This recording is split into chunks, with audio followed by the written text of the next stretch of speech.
आप जानते हैं, कभी कभी जो चीजें बिल्कुल सीधी सादी दिखती हैं ना, उन्हीं के पीछे सबसे गहरे राज छुपे होते हैं। आज की कहानी भी कुछ ऐसी ही है।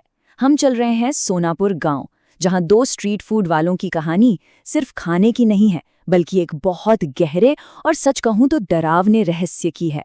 तो सोचिए जरा, क्या हो अगर आपके कॉम्पिटिटर का जो सीक्रेट इंग्रेडिएंट है वो जादू हो। यही सवाल, हाँ, यही सवाल इस पूरी कहानी के बिल्कुल सेंटर में है। ये एक ऐसी पहेली है जो मेहनत और स्वाद के, आप कह सकते हैं, सारे नियमों को तोड़ देती है। तो चलिए देखते हैं कि जब कामयाबी का रास्ता मेहनत से नहीं बल्कि किसी और ही चीज से तय होने लगे तो अंजाम क्या होता है। तो कहानी के दो मेन किरदार हैं, किशन और मोहन। अब देखिए, दोनों का काम एक ही है, दोनों आलू पूरी बेचते हैं।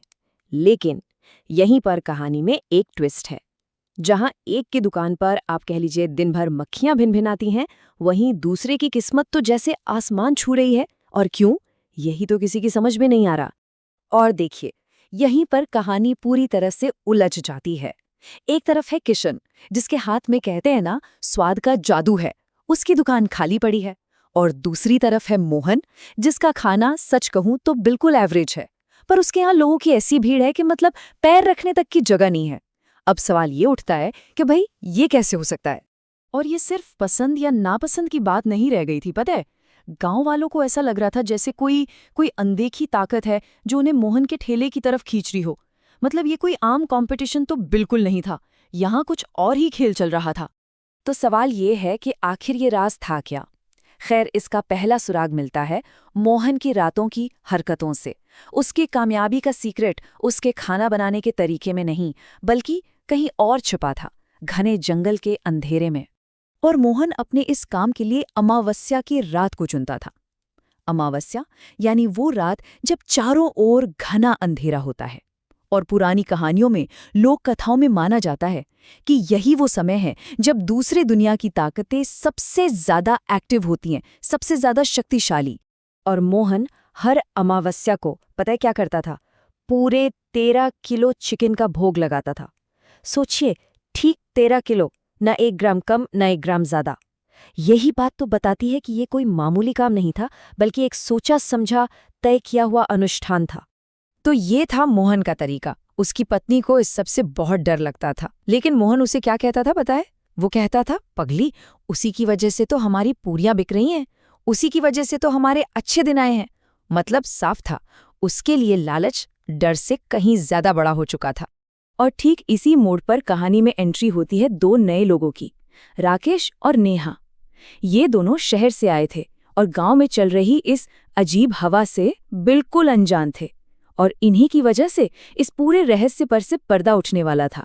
तो हुआ ये कि जब वो पहली बार किशन के ठेले पर खाना खाते हैं तो उनका भी वही रिएक्शन था जो किसी का भी होता।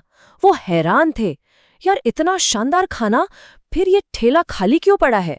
और जब किशन ने उन्हें जादू टोने वाली बात बताई तो वो हंस दिए, उन्हें ये सब बकवास लगा। लेकिन अगली ही सुबह सब कुछ बदल गया। वो दोनों खुद को अपनी मर्जी के खिलाफ मोहन के ठेले की तरफ खिंचता हुआ महसूस कर रहे थे। उन्हें बिल्कुल समझ नहीं आ रहा था कि ये हो क्या रहा है उनके साथ। साफ था, मोहन का जादू अब उन पर भी अपना असर दिखा चुका था।